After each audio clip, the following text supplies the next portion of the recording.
My name is Ethan Miller, and I believed love could fix anything. I don't need much, I told Lauren one night, sitting on the edge of our couch. As long as I have you, I'm good. She smiled softly and said, "You always say that." I laughed and replied, "Because it's true." Inside, I felt proud of how simple my dreams were. I didn't see that I was already shrinking myself for her happiness. The night I proposed, my hands were shaking.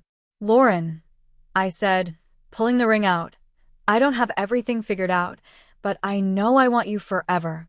She covered her mouth, tears in her eyes. "Ethan, yes," she whispered. "Of course, yes." People clapped around us, but all I heard was my heart.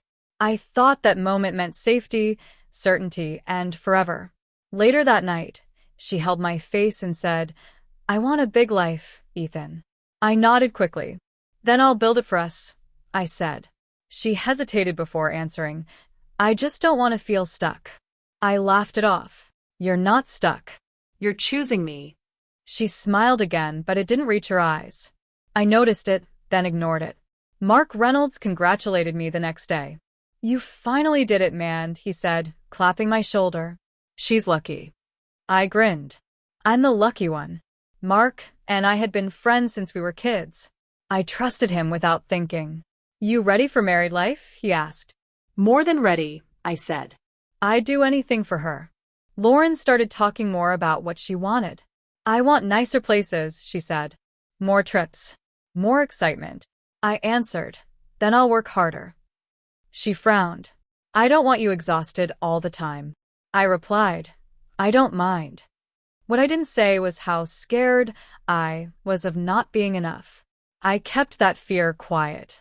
One evening, Mark came over, and Lauren laughed louder than usual. "You're hilarious," she told him. I smiled, but something twisted in my chest. Mark said, "I've known Ethan forever. He's solid." Lauren squeezed my hand. "That's why I love him," she said. Her words sounded right, but her tone felt distant. I told myself I was imagining things. I began adjusting my life around hers. "I can quit my class," I told her. "It's fine." She said, "You don't have to." I replied, "I want to." Each sacrifice felt noble at first. "You're too good to me," she said once. I laughed. That's what partners do. I didn't notice how little she gave back. At night, my thoughts whispered doubts. What if you're not enough? I asked myself. Then I shook my head and said, "Stop." I remembered her saying yes. I remembered the ring. "She chose you," I muttered. "That means something." I forced myself to sleep, believing love was stronger than fear. The last night of peace felt ordinary. Lauren kissed my cheek and said, "We're going to be okay, right?" I smiled. "We're solid," I said. Mark texted me, "Proud of you, brother." I put my phone down and felt calm. I had no idea that everything I trusted was already cracking beneath my feet. I came home early because I wanted to surprise Lauren. "She'll smile," I told myself while unlocking the door. I stepped inside and froze when I heard her voice. "You don't get it," she said softly. Mark answered, "I do. That's why I'm here." My chest tightened. I stood still, barely breathing. Lauren laughed nervously and said, "Ethan would never understand this side of me." Mark replied, "That's because he's comfortable being average." I walked into the living room. "What's going on?" I asked. They both turned. Lauren didn't scream. Mark didn't flinch. Lauren sighed and said, "You weren't supposed to hear it like this." I stared at them and whispered, "Hear what?" Mark said, "Man, let me explain." I cut him off. "Don't," I said. "Just don't." My voice sounded strange to my own ears.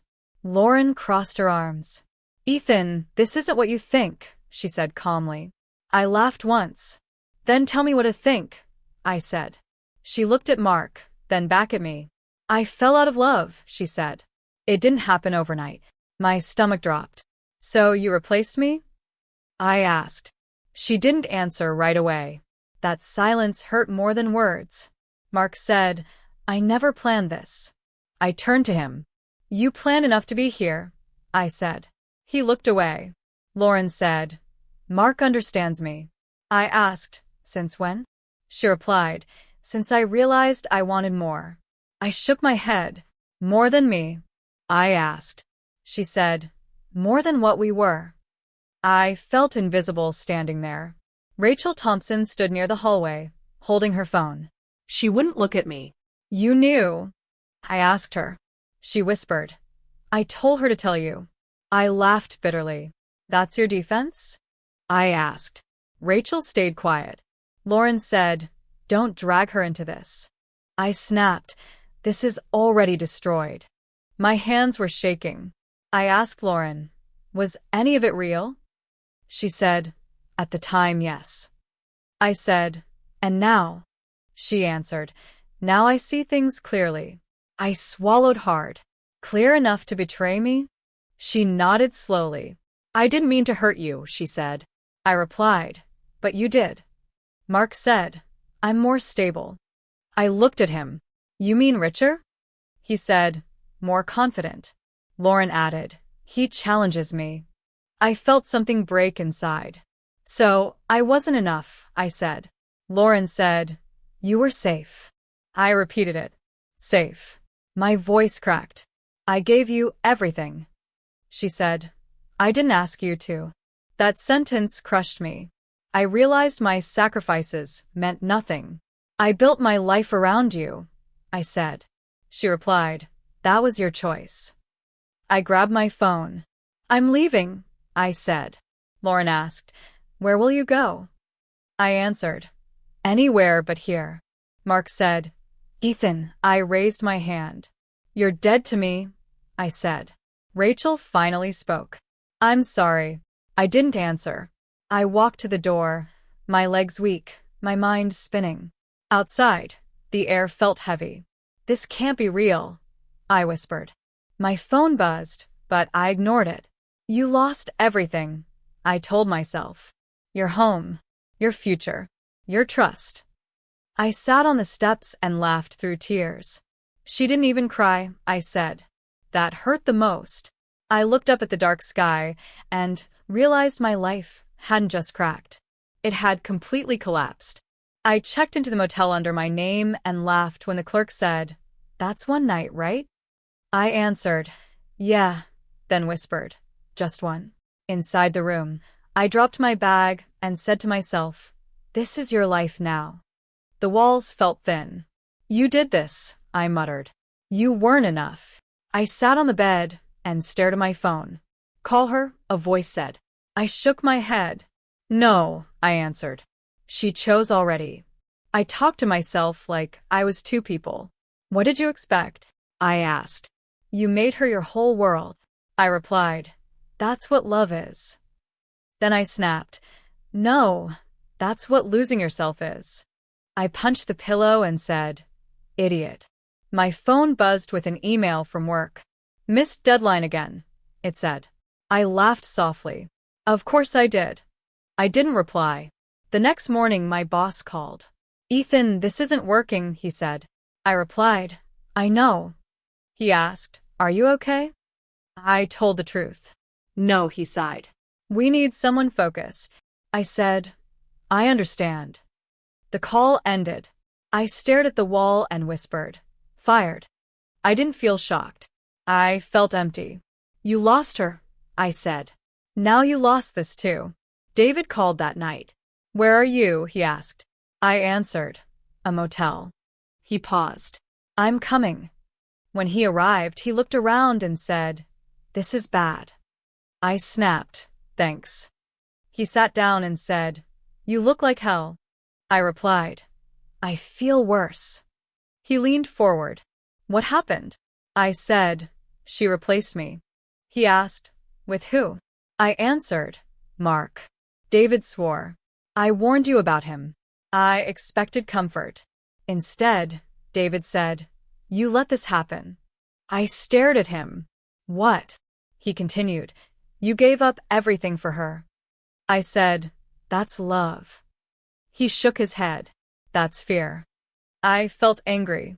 "You don't get it," I said. He replied, "I get it perfectly. You stopped being you." I looked away. I just wanted her happy, I whispered. David said, at the cost of your spine. We talked late into the night. I said, I don't know who I am without her. David answered, that's the problem. I said, I had dreams once. He asked, what happened to them? I replied, she didn't like them. David laughed without humor. So you killed them. I clenched my fists. I didn't think it mattered. He said, it always matters.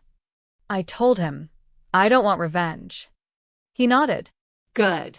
I added, I just want the pain to stop. David looked at me and said, it won't stop until you face it.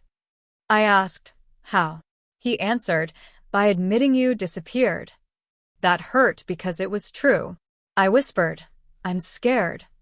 He replied, you should be, but you're alive. After he left, I lay on the bed and stared at the ceiling. You lost yourself, I said quietly, but you're still breathing. My chest ached, but something shifted. This hurts, I admitted, but maybe it's not the end. I closed my eyes and whispered, just survive tonight. For the first time since she left, I didn't dream of her. I woke up in the motel and said out loud, I'm not begging. The words sounded strange but strong. I sat up and added, I'm not explaining myself either. I waited for the pain to argue back. It didn't. I picked up my phone and said, and I'm not chasing anyone. That was the moment everything shifted, even if I didn't fully understand it yet. My phone rang. Mark's name lit the screen. I stared at it. Say something, I told myself. Then I said, no, I let it ring until it stopped. A message followed. We should talk. I deleted it without opening it. My hands shook, but I didn't regret it. You don't get access anymore, I whispered. Lauren's message came next. It was long. I could see the preview stretching across the screen. I'm sorry, it started. I laughed quietly. You're late, I said. I deleted it too. My chest tightened, but I felt lighter.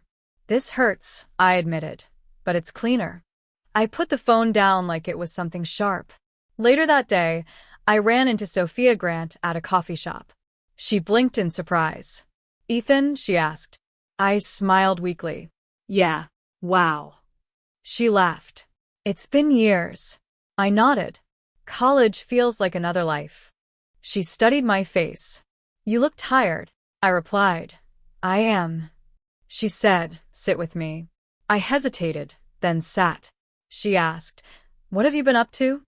I shrugged. Surviving. She raised an eyebrow. That bad? I said, worse. She didn't push. Instead, she said, I run a startup now. I looked at her. Seriously? She smiled. Seriously. I felt something stir. That's impressive, I said. She replied, so are you. You were always sharp. I laughed bitterly. Not sharp enough. She leaned forward. Ethan, you carried half our group projects. I shook my head. That was a long time ago. She said, talent doesn't expire. I didn't know how to answer that. She continued, I'm looking for someone reliable. I asked, why are you telling me? She said, because I respect you. I stared at her. You don't even know what I'm dealing with. She replied, I know you're here, not hiding. I swallowed. I lost everything. She said calmly, then you have room to build. I laughed softly. You make it sound easy. She answered, I make it sound possible. That word stuck with me. She slid her card across the table. Come by tomorrow, she said. No pressure. I picked it up. This isn't pity? I asked. She met my eyes. No. It's an offer. I nodded slowly. Okay. She smiled. Good. When she left, I stared at the card like it might disappear. My phone buzzed again. Lauren. Another message. Please talk to me. I typed, then erased, then locked the screen. Silence is my answer, I said. I powered the phone off. For the first time, I wasn't reacting. I was choosing. That night, I looked at myself in the mirror. You're still here, I said. You're bruised, not broken. I felt scared but steady. This isn't revenge, I whispered. This is self-respect. I lay down and closed my eyes, knowing I hadn't chased love. I had finally chosen myself. Time started moving again, slow and uneven. At work, Sophia asked, "You settling in?" I answered, "I'm learning." She smiled. That's enough for now. I focused on tasks, deadlines, small wins. One step, I told myself. Just one. Some days felt steady. Other days felt hollow. I kept going anyway. During lunch, I scrolled without thinking. Then I saw them. Lauren and Mark, smiling in front of an ocean. Living their best life, the caption said. I stared and whispered, that was supposed to be mine. My chest tightened. Don't react, I told myself. Just breathe. I locked my phone and stared at the table. You're okay? I lied. Kevin Brooks noticed. You good? He asked. I nodded. Yeah. He raised an eyebrow. That wasn't convincing. I sighed. Old life stuff. He said, those always hit hardest. I looked at him. You ever feel replaced? He shrugged. Once. I asked, how'd you deal? He said, poorly at first. I laughed. Same. Later, Kevin said, you're doing solid work. I replied, it doesn't feel like much. He leaned back. Success is quiet at first. I frowned. Quiet feels invisible. He smiled. Invisible is better than exposed. That stuck with me. So, I'm not behind? I asked. He said, you're early. I nodded, unsure but hopeful. That night, I checked my phone again. Another photo. A fancy dinner. Lauren's smile looked bright. Is it fake? I asked myself. Does it matter? I tossed the phone on the bed. Stop hurting yourself, I said. Then I picked it back up. Just one more, I whispered. I hated that part of me. I messaged Kevin. How do you stop comparing? He replied, you don't. You just stop obeying it. I typed, that sounds hard. He answered, it is. I stared at the screen and said, okay. I deleted the app instead. My hands trembled. You're choosing peace, I said, even if it's boring. At work, Sophia told me, the client liked your idea. I blinked. Really?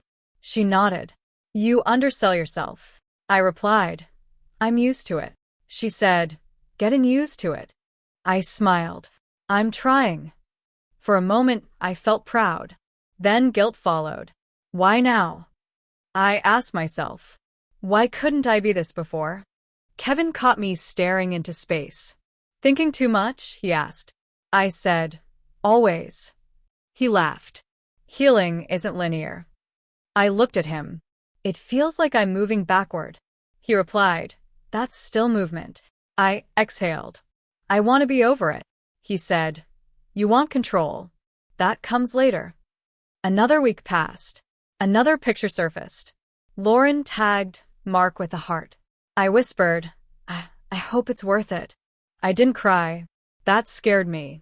Am I numb? I asked. I answered myself, no. You're tired. I put the phone away and went for a walk. Jealousy doesn't own you, I said with every step. Kevin texted, drinks after work? I hesitated, then typed, sure. Over beers, he said. You don't talk about her much. I replied, I'm afraid if I start, I won't stop. He nodded. Fair. I added, I'm still bleeding. He said, but you're not dying. I raised my glass. To not dying. He clinked it. To quiet wins. That night alone, I said, they can smile. I paused. I'll build. It wasn't loud. It wasn't fast. But it felt real.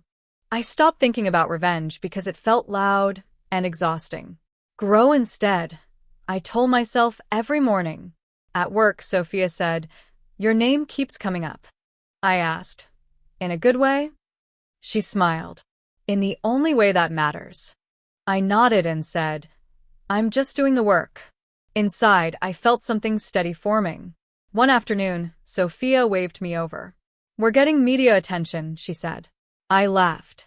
"For real?" She replied, "Don't sound shocked." I said, "I'm still adjusting." She introduced me to Olivia Harper. "She's writing a feature." Olivia shook my hand and said, "I've heard good things." I answered, "That makes one of us." She smiled. "Confidence looks better on you than doubt." During the interview, Olivia asked, "What drives you?" I paused. "Progress," I said. "Quiet progress." She leaned in. "That's rare." I replied, "So is peace." She asked, "Was it always like this?" I shook my head. "No," she said. "Then what changed?"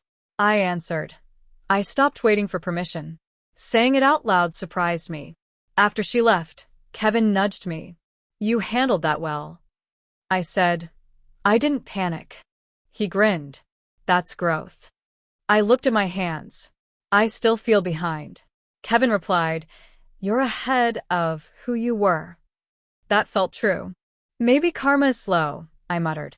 Kevin asked, "Or maybe you're just faster now." I thought about that all day. That night, Rachel messaged me, "Can we talk?" I hesitated, then replied, "Sure." We met for coffee. She wouldn't look at me. "How's Lauren?" I asked. Rachel sighed. "Not great." I said nothing. She continued, "They fight a lot." I raised an eyebrow. "About what?" She answered, "Control, money, trust." I stirred my drink and said, "Sounds familiar." Rachel said, "She pretends she's happy." I replied, "Pretending is tiring." Rachel nodded. Mark's not who she thought. I leaned back. People rarely are. Rachel whispered, "She notices you're doing well." I smiled faintly. "That's not my business." Rachel looked relieved. "I was hoping you'd say that." I stood up. "I hope she figures it out." And I meant it. Later, I saw Lauren's name pop up online. No pictures this time. Just vague posts. "Some days are heavy," one read. I didn't react. "You don't need to watch," I told myself. I closed the app and opened my laptop instead. "Focus," I said. "Build." The urge to check faded faster than before. At work, Sophia said, "We want you leading the next pitch." I blinked. "Me?" She nodded. "You're ready." I swallowed. "I won't mess it up." She replied, "You don't need perfection. You need presence." I smiled. "I can do presence." That confidence felt earned, not borrowed. Kevin caught me later and said, "You're different." I asked, "Better or worse?" He said, "Calmer." I exhaled. "I still think about them sometimes." Kevin shrugged. "Thinking isn't losing." I nodded. "I don't want them to fail." He said, "You don't need them to." That hit hard. One evening, I stood by the window and asked myself, "Is this karma?" I waited for an answer. Or, "Did you just stop shrinking?" The silence felt honest. "Maybe karma isn't loud," I said. "Maybe it's gradual." I felt no rush, no thrill. Just balance. Before bed, I whispered, "I'm not winning against them." I paused and smiled. "I'm winning with myself." That felt like real power, and it didn't need an audience. My phone wouldn't stop buzzing, and that was new. "Congrats, man," one message said. Another read, "Saw your name everywhere." At work, Sophia clapped her hands and said, "We won the award." I blinked. "We?" She smiled. "You led it." Kevin laughed and said, "Told you quiet work gets loud." I nodded, feeling proud and uneasy at the same time. Olivia's article went live that afternoon. My inbox filled fast. "Long time," someone wrote. "Let's catch up." I muttered, "Now you remember me." Kevin overheard and said, "Fame has bad timing." I replied, "So do people." Still, I thanked everyone politely. "Stay grounded," I told myself. This isn't the finish line. The interview clip showed up online. I watched it once and closed it. "That's not who I was," I whispered. "That's who I'm becoming." Comments praised my calm and focus. I felt strange reading them. They don't know the nights, I said. They don't know the mess. Kevin shrugged. They see the result. That's how it works. That evening, Lauren texted me. Just my name, Ethan. I stared at it for a full minute. Don't rush, I told myself. Another message followed. I saw your interview. I typed, erased, typed again, then stopped. Silence kept you alive, I said. She sent another. You looked confident. I replied, I hope you're well. Nothing more. She answered fast. Can we talk? My chest tightened. About what? I typed. She paused, then wrote, us. I closed my eyes. There is no us, I said quietly. I replied, I don't think that's a good idea.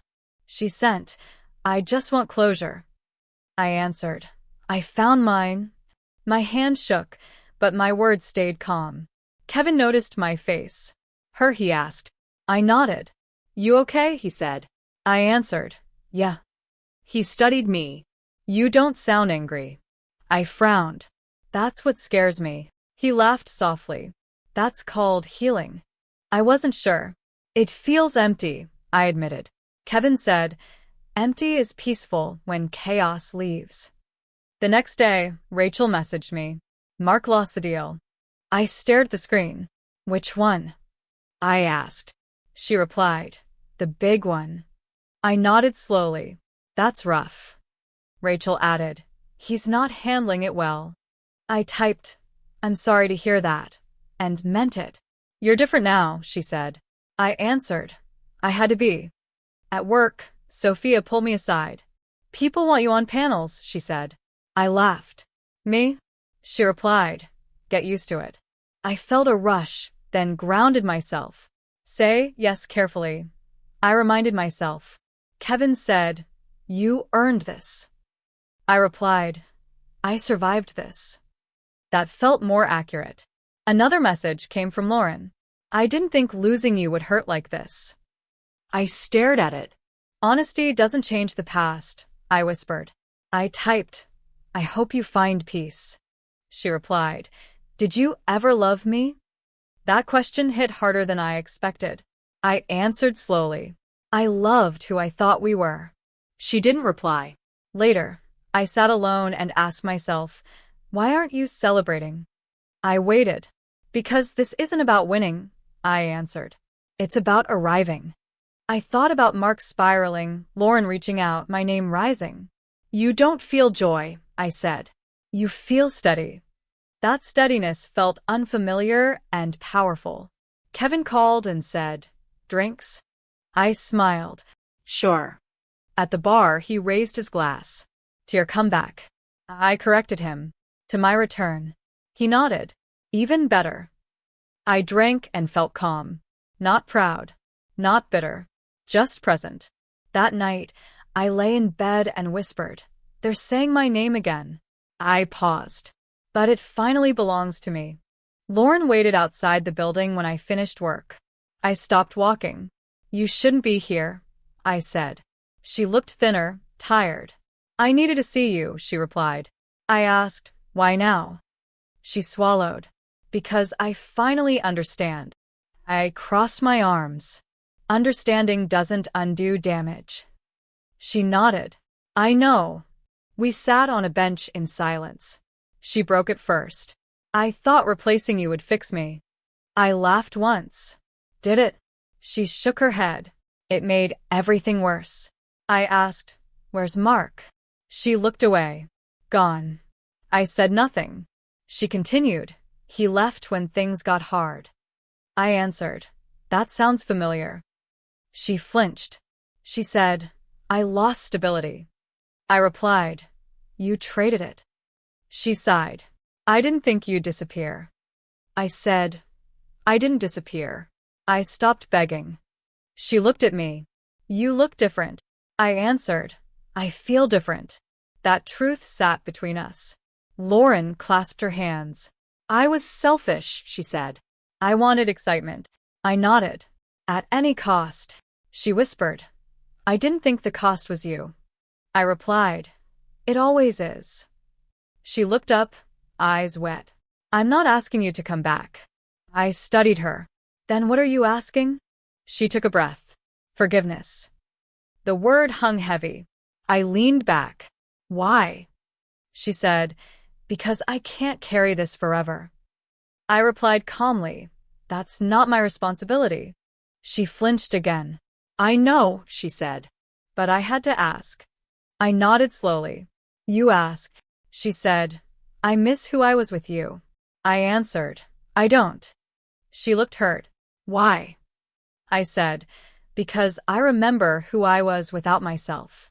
She wiped her eyes. I was wrong about you. I shrugged. Being right now doesn't change then.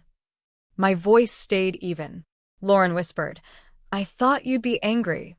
I said, I was. She asked, what happened? I replied, I got tired. She nodded. I see you everywhere now.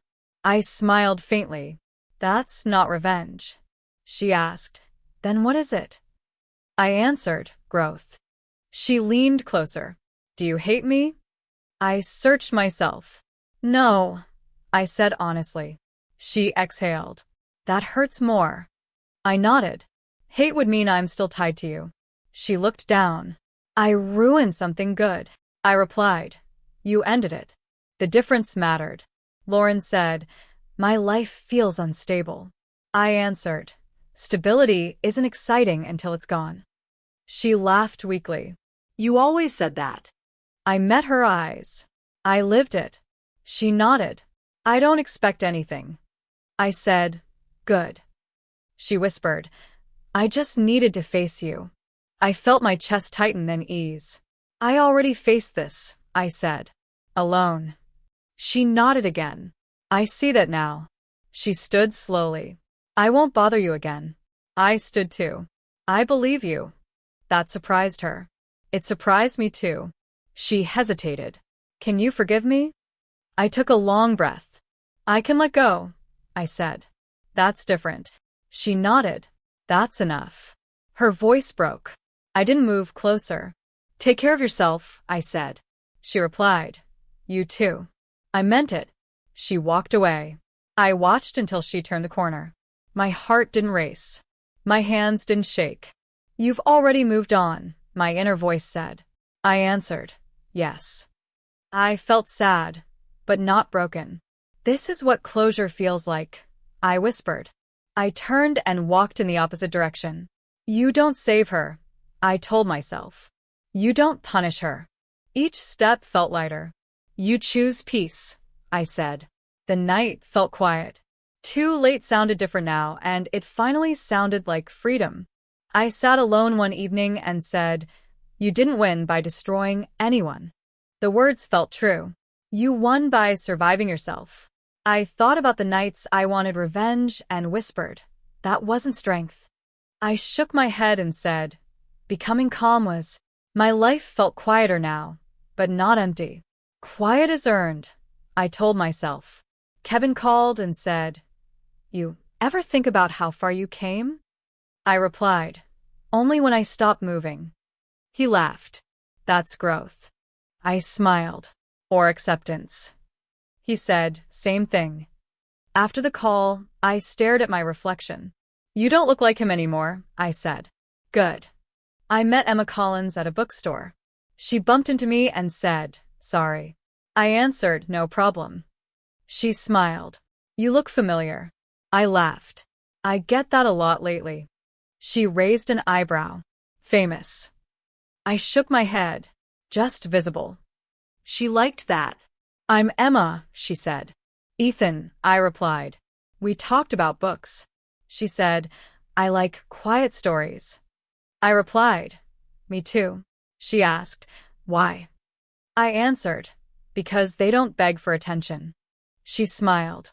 That's a good answer. I didn't explain my past. I didn't need to. You feel steady, she said. I replied, I worked for that. She nodded. It shows. Over coffee, Emma asked, what do you do? I said, I build things. She asked, for who?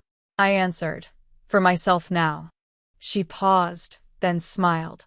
That matters. I felt no urge to impress her. I'm not running, I told myself.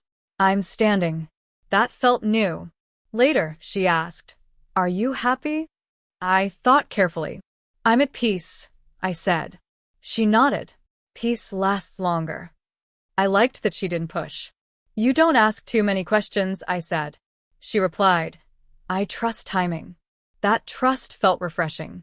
After she left, I walked home slowly. You didn't talk about the past, my inner voice said. I answered, because it doesn't define you anymore. I thought about Lauren, Mark, the betrayal. That pain shaped you, I admitted, but it didn't own you.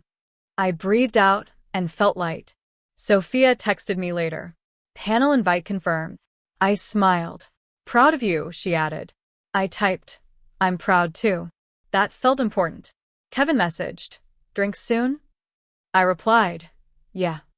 I had people now. Not anchors. Choices. I stood by my window and said, Being replaced didn't end you. I paused.